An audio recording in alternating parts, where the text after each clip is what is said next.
OBC आंदोलनाचे नेते लक्ष्मण हाके यांच्यावर पुण्यात दारू पिऊन गोंधळ घातल्याचा आरोप आहे। ही घटना कालची असून त्याचे व्हिडिओ सोशल मीडियावर व्हायरल झाले आहेत। आज या संदर्भात पत्रकार परिषदेत मराठा समाजाचे नेते मनोज जरांगे पाटील यांना विचारण्यात आलं।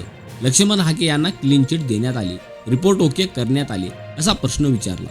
त्यावर मनोज जरांगे पाटील यांनी माझं काहीही म्हणणं नाही असं उत्तर दिलं। मी सरळ आहे, तुम्ही मला एक दिवस बघत नाहीये, मागच्या 1.5 वर्षापासून बघताय।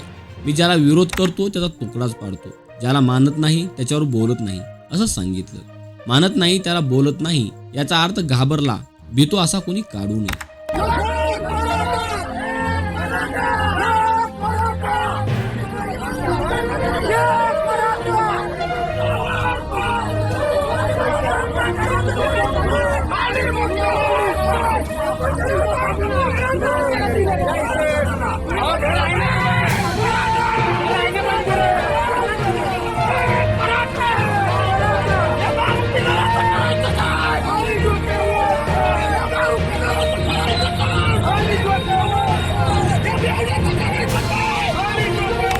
लक्ष्मण हाके यांना क्लीन चिट दिली, याच्याशी काही देणं घेणं नाही।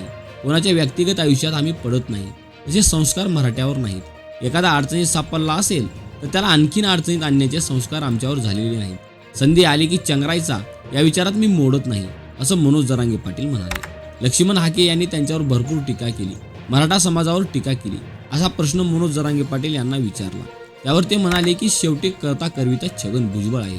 ओबीसी मराठा वाद लावायचा तो ठरवतो, कोणी उठायचं तो ठरवतो, कोणी बसायचं हेही तोच ठरवतो। दुसऱ्यांना दोष देऊन अर्थ नाही। मला राजकारण समाजकारण कळतं, तेवढा मी शहाणा आहे, मला अक्कल आहे। करता करविता कोण आहे हे मला माहीत आहे। दुसऱ्याला दोष देऊन उपयोग नाही, हे त्याच्या समाजाला जनतेला कळतं असं मनोज जरांगे पाटील म्हणाले। दसरा मेळ्याबाबतही ते बोलले। दसरा मेळाव्यात परिसर खूप मोठा आहे, 600-700 एकराचा परिसर आहे। गडावर खूप लोक येणार आहेत, ताकदीने येणार आहेत, 18 पगड जातीचे लोक येणार आहेत। मी गडावर जाऊन विराट समुदायाचे दर्शन घेणार आहे, विजयादशमीच्या निमित्ताने दर्शन घेणार असं मनोज जरांगे पाटील म्हणाले।